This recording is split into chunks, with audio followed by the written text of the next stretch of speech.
What is philosophy? Quite literally, the term philosophy means love of wisdom. In a broad sense, philosophy is an activity people undertake when they seek to understand fundamental truths about themselves, the world in which they live, and their relationships to the world and to each other. As an academic discipline, philosophy is much the same.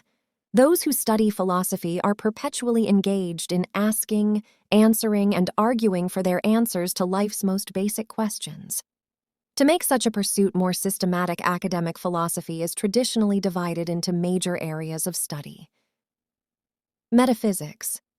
At its core, the study of metaphysics is the study of the nature of reality, of what exists in the world, what it is like, and how it is ordered. In metaphysics, philosophers wrestle with such questions as, is there a God? What is truth? What is a person? What makes a person the same through time? Is the world strictly composed of matter? Do people have minds? If so, how is the mind related to the body? Do people have free wills? What is it for one event to cause another? Epistemology. Epistemology is the study of knowledge. It is primarily concerned with what we can know about the world and how we can know it. Typical questions of concern in epistemology are, what is knowledge? Do we know anything at all? How do we know what we know? Can we be justified in claiming to know certain things? Ethics. The study of ethics often concerns what we ought to do and what it would be best to do. In struggling with this issue, larger questions about what is good and right arise. So the ethicist attempts to answer such questions as, what is good?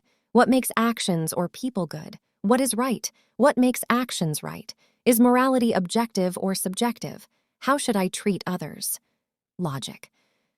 Another important aspect of the study of philosophy is the arguments or reasons given for people URTM's answers to these questions.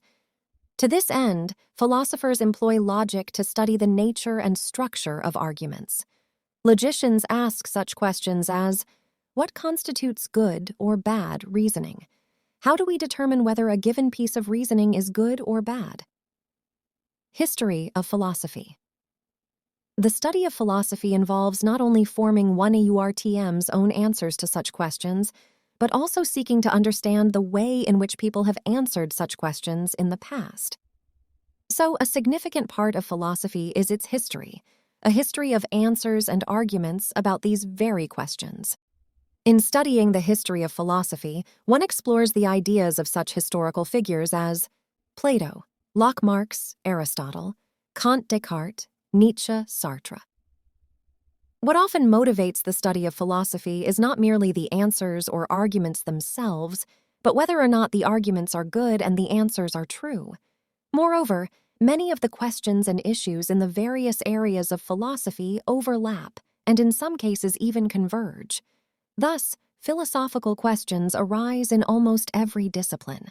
This is why philosophy also encompasses such areas as philosophy of law, philosophy of feminism, philosophy of religion, philosophy of science, philosophy of mind, philosophy of literature,